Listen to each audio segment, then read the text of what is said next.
What is up, and welcome to Dynasty League Football. We are here talking about every single division in the NFL and what these teams did in the draft. And this show brings us to the AFC West, the home of some really exciting teams.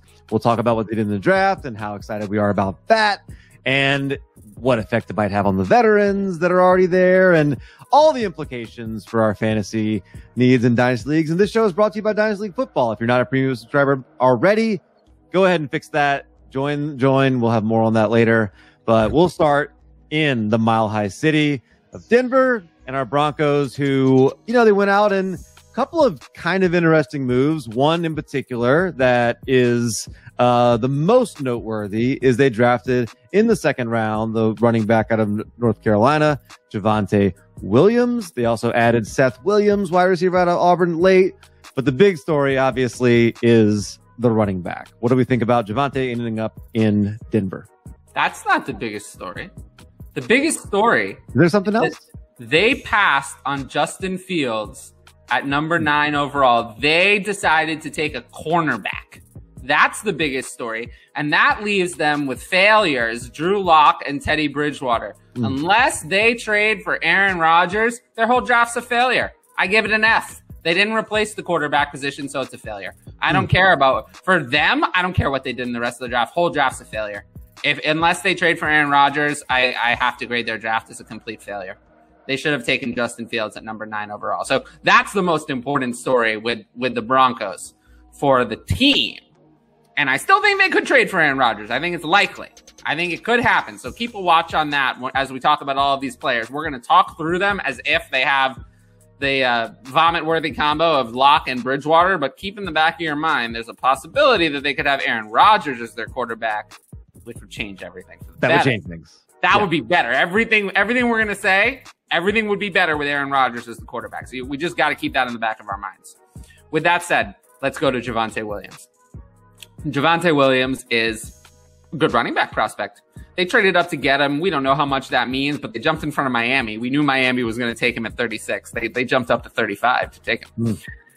Melvin Gordon is fine. I mean, he's 28. He's on the last year of his deal. He's 7 years older than Javonte Williams. I mean, we're looking at someone who's kind of on the way out the door. I just think that he's going to begin the season as the starter. Gordon's going to open as the starter, and then, it's going to be a committee to start off.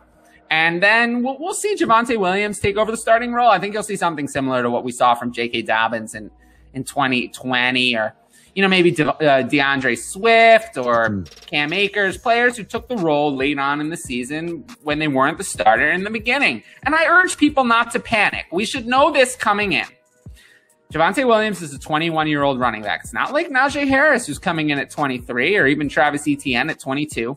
He's more than 2 years younger than Najee Harris and more than a year younger than Travis Etienne. So he has time. Time is on our side with running back here and as a dynasty asset with Javonte Williams. So if he's not getting a lot of carries early on, please don't panic. Please hold on to him. The Broncos will eventually fix this quarterback situation, and he's going to be their starter moving forward. I'm not too worried about, they're not going to retain Melvin Gordon long-term. They're already regretting the contract as it is. So Javonte Williams is a great player. And, he's very clear for me where he lands in rookie drafts. He's a 5th overall player in 1 QB leagues. I'll take Chase, Harris, and Etienne over him. Pitts as well is rising up my board at this point. So he's the clear 5 for me behind those 4. And I'd be very happy to add him on my team as a running back needy team. Get him on there, and he'll, have some patience with him. But it's a great prospect, and I'm excited for him. Do we have enough patience for Seth Williams, who, comes in? I mean, we know Pat Shurmur likes 3 wide receiver systems. Maybe there's a chance he finds a way on the field. Does he like 5 wide receiver systems? If he liked 5 wide receiver systems, there might be room. But they said that, and I, go read the GM statement. It was in my article that published today, and the worst wide receiver today when we're recording this, but whenever. Go read it. It's in my article profile. Wide receivers are players in the worst landing spots. I tossed out Seth Williams as an example. The GM, George Payton, said, we like Seth Williams because of his ability on special teams. I don't want special teams. I don't want that. I mean, Cortland Sutton and Jerry Jeudy are firmly entrenched as the 1-2 on this team. They spent a second rounder last year on KJ Hamler, and they spent a restricted free agent tender on Tim Patrick, who was actually pretty good last year. I mean, he's a Jag, but like Jags are better than sixth rounders who play special teams. Those are nobodies. So unless Pat Shurmur has some inventive 5 wide receiver sets where he plans to get Seth Williams on the field, I think this is just a depth piece and a special teamer. I have no interest in Seth Williams at all. Some interesting stories came out of Kansas City this offseason where they tried to get their hands on some additional weapons for Pat Mahomes from trying to get Juju. There were some other wide receivers seemed like they were trying to, figure out how to get. They lose Sammy Watkins. They didn't really replace him though. I mean, they made some trades to get an offensive tackle, which is good. They beefed up their offensive line. I don't know if they need a lot more. 9 guards in free agency too. Yeah. Wide receiver Cornell Powell, tight end Noah Gray. I mean, we know what this offense is. It's going to be explosive. Any dynasty value for either one of those guys? Well, first of all, let's talk about Sammy Watkins. You said that Sammy Watkins leaving the offense was they needed to replace him. Actually, the offense improved the second that he left. The second that he left, the offense was upgraded. So that's my opinion on Sammy Watkins. They actually improved the team by getting rid of him. As for these players play with Patrick Mahomes. The players that you mentioned, Cornell Powell, Noah Gray, I have no interest in. But Cornell Powell is the one I want to focus on. He's a wide receiver. He plays with Patrick Mahomes. We have Tyreek Hill. We have Travis Kelce. But other than that, on the wide receiver depth chart, we have Mecole Hardman. 2 years of failure. I think if you've watched enough of these videos at this point, you know that I don't like failure. 2 years of failure. He didn't get on the field. Drafted him in the second round. He barely saw playing time in 2 years. He saw situational playing time. That's what he is. He's just a situational player. So, and they re-signed Demarcus Robinson. Demarcus Robinson speaking of failure, we have 5 years of failure. 5 years of failure. He was drafted ahead of Tyreek Hill in that same draft class. And what has he done? Nothing. So 5 years of nothing. He's not going to become something now.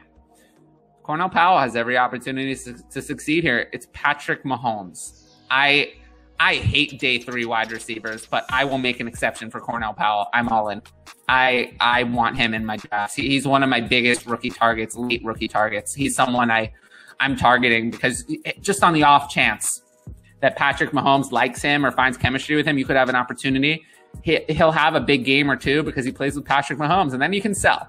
You can sell him for potentially package him and a future third for a future second. And then you turn a nothing and a third, which is also mostly nothing, into a future second. That's what I would say you should do with Cornell Powell. Wait for him to flash and then get rid of him. But he plays with Patrick Mahomes. Nobody's more likely to flash than a receiver that plays with Patrick Mahomes. So he's someone I want on my team. The Los Angeles Chargers hit a home run last year when they got Justin Herbert. They obviously upgraded Major League at the quarterback position, and there's some really great weapons there. Now, they did lose Hunter Henry. I'll be curious to see your thoughts on what they did to replace him there. But we've got 3 who I would say maybe fantasy relevant wide receiver or players who were drafted here in this rookie class. You've got Josh Palmer, the wide receiver out of Tennessee, in the 3rd round. You've got Trey McKitty, the tight end out of Georgia, 3rd round, pick overall number 97. And then the running back, Larry Roundtree, in round 6. They had quite a few picks to play with and could have tried to get some weapons for their quarterback. Did they succeed? No, they didn't succeed. They failed. Well, first of all, their biggest failure is that they're paying Mike Williams $15 million this year. They're paying Mike Williams 4 years of failure, 4 years of constant injury, and they're paying him $15 million. That's what they're doing as their wide receiver too. So that's how they've failed the most. But if we want to talk about failure, Josh Palmer, really? That's who you pick in the 3rd round? Why? What did you see? What did anyone see in Josh Palmer that makes him worthy of a 3rd round pick? We've talked about other receivers were still available on the board at that time. Amon-Ra St. Brown was available. Tylan Wallace was available. I just don't understand the decision making here to take Josh Palmer. Why? I don't get it. With that said, You said Justin Herbert was a home run? Justin Herbert was a grand slam. It was a grand slam last year, not a home run. So you're talking about a grand slam quarterback, and I want the receiver on that team. He has day 2 draft capital. At the pick, I don't get, but I mean, Josh Palmer has to be a 3rd-round rookie pick just for that. I mean, that's all it is. And then, you know, the other guys, I don't know. Trey McKitty, I'm totally out. I have no interest. I don't see it. I don't know. I don't get it compared to some of the other tight ends that were taken. He wasn't someone I was in on. I just, even though he plays with Justin Herbert, he's not going to get any playing time in year 1 behind Jared Cook. So this is someone I'm not going to draft. I'll let someone else draft Trey McKitty, and maybe when they drop him and going into next year, but I literally think he's going to get like 0 playing time. So no interest in McKitty. Roundtree is interesting. We've been targeting kind of the other running back to go with Austin Eckler for a while. You know, there was Melvin Gordon, but even when Melvin Gordon was hurt, we were often targeting the other guy. It was Justin Jackson for a while. Then last year's failure, Joshua Kelly. Failure is one of my favorite words today. But yeah, so that was Josh Kelly, total disaster. Last year it was even Kalen Ballage at times. That's how deep they went to not put Joshua Kelly on the field. So they picked Larry Roundtree in the 6th round. Someone I was kind of in on pre-draft, not too excited, but whatever. I was seeing where he lands, and this is an opportunity for carries. I mean, Austin Eckler's never going to be a workhorse. He never was. He never will be. There's going to be someone else on that team who gets carries. We have Justin Jackson, who's always hurt, and Joshua Kelly, who lost playing time to Kalen Ballage last year, and also Troy Maine Pope at times. So that player is not getting on the field. I would rather have Larry Roundtree over Joshua Kelly if I had to choose between the two. And he's someone I'd be targeting as well late in rookie drafts. I always prefer to take my chances on running backs. So I would even prefer to take Larry Roundtree over Cornell Powell, who we mentioned earlier. If I'm choosing between stashes, I'll take my chances on the running back. Taking chances may be the best way to describe the Las Vegas Raiders. They seem to take a lot of chances in their drafts. But unfortunately, this year, they didn't take any chances on any fantasy relevant players. No offensive weapons taken. Now, they did their fair share of that last season, which maybe that is telling a little bit, right? Because they didn't draft a running back, didn't draft a quarterback, didn't draft a wide receiver, didn't draft a tight end. A lot of targets for Darren Waller. And I know our favorite word has been failure. You could say that to describe Bryan Edwards and Henry Ruggs, but no Nelson Aguilar, and they get to run it back and have a second chance. No. I don't care. I don't want these players. I didn't like Henry Ruggs before. He is what he is. I think Henry Ruggs is going to get another chance. Bryan Edwards, I don't know. He had playing time at the beginning of the year, and then he didn't, and then he was injured, and then he came back, and he didn't want to get on the field. They signed John Brown in free agency. I think John Brown is mostly washed, but why'd they sign him then? I don't know. And they still have Hunter Renfrow on the team, who they keep trying to force into the slot, preventing Henry Ruggs from going in the slot. I know we also talked in the pre-draft process about Bryan Edwards playing in a big slot role, and he just has had no opportunity to do that on this team. So I don't know. I think it's going to be like a mishmash. I think Darren Waller is the only receiving target you're going to want here. If I had to take a shot on someone else for 2021, it would be Henry Ruggs just because of the draft capital. But what are you shooting for there? Right? Even if he hits with Derek Carr, even if he hits his ceiling, it's a wide receiver 3, just given his low volume that he's going to have. I don't want any of these guys. I think they should have invested in the receiver position. I'm just happy they didn't take any more running backs. They didn't take any more running backs. That much they avoided taking another running back after letting their entire offensive line leave in free agency and spending the money on backup running back Kenyon Drake. So they didn't do that. But with the Raiders, just like with the Broncos, there was a news report recently that linked them to Aaron Rodgers. They are interested in Aaron Rodgers. And wouldn't you be? If you had Derek Carr is like a vanilla ice cream cone with no toppings on it. It's fine, but it's boring. Whereas Aaron Rodgers is like, you put like every topping and you have like, it's like a ice cream sundae and like, you know, it's like huge. It's like comes in like a big, like, you know, whatever. And that's what Aaron Rodgers is. So if they could get Aaron Rodgers, I would suddenly change my mind. I think he's the kind of player that could unlock Henry Ruggs or even maybe Bryan Edwards or at least someone else outside of just Darren Waller. So keep an eye on that story. Because, you know, this is the Davises we're talking about here. This is the Davises. This is Gruden. But we don't know. We clearly, with their selection of Alex Leatherwood in this draft, we clearly have no idea what they're going to do. So they could trade for Aaron Rodgers tomorrow. And would you be that surprised? Because I sure wouldn't be. I would be elated because more than anything, I think it means that they would have to be on Hard Knocks. I don't care if they were more recently on there. They would have to be on Hard Knocks. And I would watch hours of John Gruden in a room with Aaron Rodgers just talking. Like, it would be a disaster. Existing. I would love it. It would be funny. Yes. It would be amazing. So with that, speaking of amazing, this was an amazing show on the AFC West, and we are now complete with our entire AFC. We've covered that. We still have the NFC to go, which we're going to do next. I don't know when you're going to see the video. We'll see. But whenever. We are finished recording here for the AFC, and that is brought to you by Dynasty League Football. And Dynasty League Football is a great website. It's a great subscription. You want to be a premium subscriber. It's going to give you an advantage. You're going to be able to beat your league mates. They're not even going to understand why. They're going to say, what happened? We were beating this guy, and now all of a sudden he's got a secret weapon. What is it? It's Dynasty League Football. Make sure you're subscribed. A lot of great tools.